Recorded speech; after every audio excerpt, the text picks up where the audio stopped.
Bonjour à tous, bienvenue dans 365, vidéo par jour pendant un an. Like, abonne-toi, commente. Aujourd'hui je suis à Arras comme toujours, cette magnifique ville. Ah Ça fait longtemps que je ne vous montre plus le fond. C'est scandaleux là, c'est scandaleux. En fait je suis sur une petite table de pique-nique qui appartient au restaurant Tomate Cerise. Et c'est dingue parce qu'il les laisse dehors, tu vois. C'est normal parce qu'en fait la citadelle, je vais décaler un petit peu la caméra. En fait la citadelle est vraiment, c'est une citadelle, c'est encerclé. Et ici c'est plutôt sécurisé, c'est plutôt un havre de paix. Tu vois, c'est dingue, il est 22h, je n'ai pas envie de parler fort, je n'ai pas envie de manquer de respect à mon environnement. Ici c'est un bout de la France, quoi. Pourtant il y a des logements sociaux. Il y a des logements sociaux, mais à mon avis, ça n'a pas été donné à tout le monde parce que. Encore, je ne suis même pas sûr s'il y a des logements sociaux. Ça a été bien triste sur le volet parce que franchement, il n'y a aucun débordement, aucun problème, je me sens bien. De toute façon, vous voyez sur mes vidéos, à chaque fois que je reviens ici, je vais encore décaler, comme ça je peux me mettre correctement, je peux tenir droit. Voilà, je vais me mettre un petit peu comme ça. C'est vraiment un endroit où je me sens bien, je me sens en sécurité, peu importe l'heure. Tu vois, il est 22h, je peux venir à 23h, il n'y a aucun souci. Mais par contre, dans Arras, surtout devant la gare, surtout dans les rues, tu sais, où il y a tous les commerces, tu sais, des endroits où il n'est pas censé avoir du monde, parce que les soirs-là, j'évite totalement de passer par là.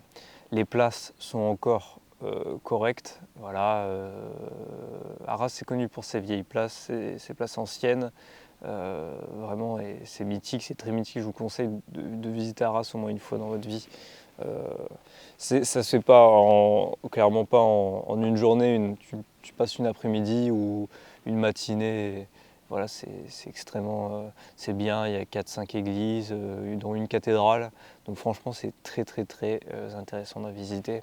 Je voulais aussi vous parler de cette journée qui était un peu spéciale. Nous sommes le lundi de Pentecôte. Parfois, les gens oublient qu'est-ce que c'est la Pentecôte. Qu'est-ce que c'est? Ça nous rappelle que la France est chrétienne et qu'elle tire son histoire de la chrétienté. La Pentecôte, c'est le 50e jour. Alors j'espère ne pas dire de bêtises parce que je suis encore un jeune chrétien. Je ne suis pas encore pleinement à l'aise avec ça. Mais il me semble que c'est le 50e jour après la mort de Jésus, c'est ça? Après que Jésus soit parti au paradis, je crois que c'est ça. Après son élévation, je crois qu'on dit ça. Et en fait, c'est un jour pour commémorer l'Esprit Saint qui s'est... je vais y arriver, on est tard, excusez-moi, je vais essayer de me concentrer.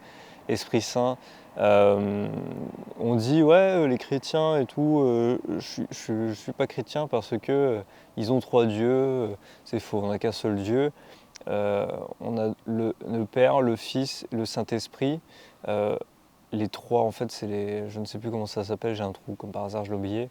Mais en gros, ces trois ne forment qu'un et on vénère ces trois choses qui sont qui sont une seule et même chose. Pour nous, les chrétiens, le Saint-Esprit, le Père, le Fils, c'est vraiment les mêmes choses. Et, en fait, voilà, c'est pour ça qu'aujourd'hui, ça va pas de toute façon, il est tard, je crois que je ne vais pas partir dans des explications très compliquées, mais j'aime bien les jours fériés chrétiens en France parce que ça rappelle à toute la France, même si, honnêtement, ils agissent un peu comme des débiles, tu sais. Oh, c'est férié aujourd'hui, oh bah nickel. Oh, vous faites rien. Et ils savent même pas pourquoi ces gauchistes de merde. C'est-à-dire qu'ils travaillent pas, mais ils savent même pas pour quelle raison ils travaillent pas, ces bâtards. Donc ils profitent tant que ça les arrange. il n'y a aucun souci. Mais par contre, quand ça les arrange pas, là, tu peux les entendre, ils vont manifester, ils vont se plaindre.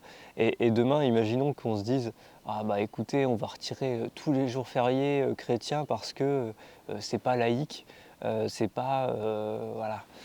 Bah, les gauchistes, ils vont râler, ils vont faire, mais non, laissez-les. En fait, je sais même pas comment ils vont réagir. Bonne question. Qu'est-ce qui se passe aujourd'hui? Parce que la France est majoritairement gauchiste. Qu'est-ce qui se passe aujourd'hui si on fait une proposition de loi, un vote, où on propose de supprimer les jours fériés chrétiens? Il y en a énormément qui vont sauter. Pâques, la Pentecôte, je les ai pas. Je les ai pas. L'Ascension, enfin voilà, il y en a énormément qui vont sauter et je me demande véritablement si ça va être accepté. Voilà, je voudrais savoir jusqu'où va le gauchisme, jusqu'où va la lutte. Je suis vraiment curieux. Moi, forcément, je suis pour ces jours fériés. C'est très bien d'avoir ces journées-là. Et ça nous permet de profiter de ces instants pour se rapprocher de sa famille, pour prier, pour se rapprocher de Dieu et comprendre voilà, que ça fait partie de notre histoire. Et c'est pour ça qu'aujourd'hui, on est si fort, on est si haut, on est les meilleurs. C'est pour ça qu'aujourd'hui, l'Europe, elle est sur le toit du monde. C'est pour ça qu'on a la plus belle histoire du monde, on a construit les plus de choses, c'est pour ça qu'on a gagné toutes les guerres. C'est parce qu'en fait, notre religion a régné en maître. Et voilà, je n'irai pas plus loin dans le religieux, mais je pense bien plus, bien évidemment. Mais bon, voilà, on va parler juste des résultats. On a régné en maître, on a été les meilleurs. L'Occident est plus fort, plus beau. Les Blancs chrétiens ont été au sommet de leur histoire, on a été les meilleurs. Et aucun peuple ne peut égaler l'Occident. Aucun peuple ne peut dire je suis meilleur que toi, je suis mieux que toi parce que. Non, on est les meilleurs, on a tout gagné, on a tout vaincu.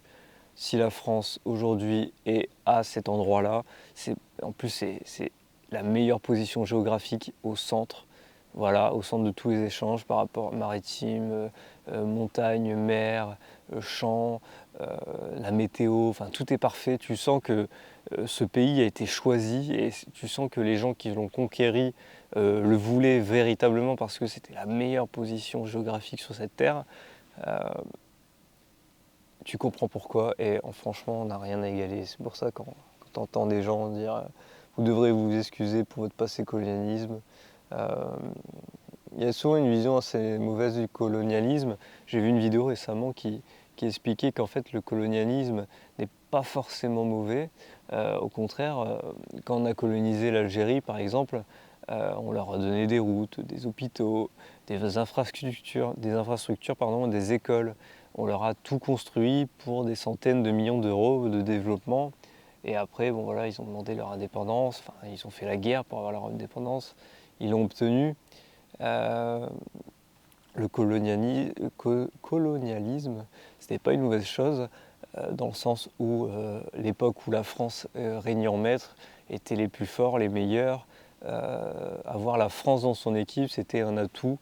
Et cette époque me manque parce que aujourd'hui, on s'excuse de vivre, on s'excuse pour notre passé, on s'excuse pour notre histoire. C'est ridicule, quoi. Enfin, c'est nos grands-parents, quoi. Qu'est-ce que nos grands-parents, pourquoi on devrait s'excuser pour des actes qu'on n'a pas commis et que c'est nos grands-parents voilà, qui ont commis. Et encore, et le pire, c'est que pour le coup, ça a été bénéfique, quoi. C'est ça qui est le plus affolant. Mais bref, cette journée, reposez-vous bien. Demain, vous allez retourner au travail. Moi, ça va me faire plaisir, ça va pouvoir me remettre au boulot. J'adore quand les gens bossent. Quand tout le monde bosse, ça me donne la force de bosser. Et surtout quand ma copine est chez moi, elle est en week-end, j'ai beaucoup de mal à travailler parce que la théorie de il faut avoir des filles au sommet, je te jure, c'est vrai. Au début, on travaille pas beaucoup, on travaille. Mais dès qu'il y a les filles, on est distrait, c'est un truc de fou, c'est réel. J'ai beaucoup de mal à travailler quand je suis avec ma copine. Et hormis tout de suite les gars, je sais, je vous vois venir, hormis le sexe, il n'y a pas que ça dans la vie. Hormis le sexe, il faut faire des activités, il faut sortir, il faut s'amuser, il faut l'entretenir, les filles, sinon elles s'en vont.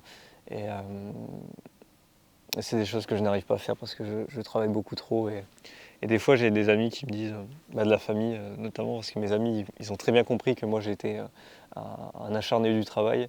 Euh, Tu fais quoi lundi? Je dis, bah, je travaille. Tu fais quoi samedi? Bah, je travaille. Tu fais quoi dimanche? Bah, je travaille.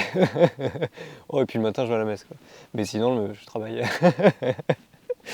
Lundi, mardi, mercredi, jeudi, vendredi, samedi, dimanche, pas de jour off. On en fait toujours un petit peu tous les jours et je vous jure que ça nous permet de creuser l'écart au quotidien. Et je vous jure que, comme je vous le dis, c'est pas les vidéos qui vous intéressent le plus, les vidéos où je vous dis un petit peu mon secret pour vraiment performer, pour être le meilleur. C'est vrai que le travail, ça fait pas cliquer. Le travail, on veut tous une réponse magique.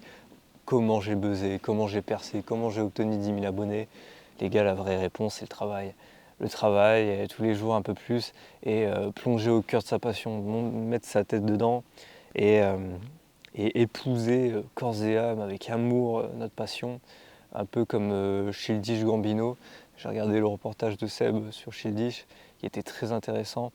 Euh, c'est vraiment inspirant et c'est un mec, il n'a pas cherché le succès, il a cherché à s'épanouir dans tout ce qu'il faisait, dans le cinéma, dans la musique, dans le stand-up.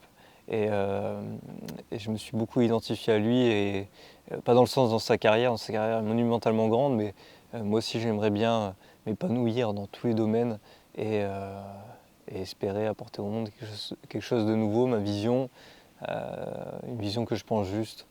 Et voilà. Bref, merci de regarder cette vidéo, abonne-toi, like, commente, c'est une vidéo très cool, très chill. On se retrouve demain, c'était Alligator. Je vous passe une bonne soirée, une bonne nuit. Ciao ciao.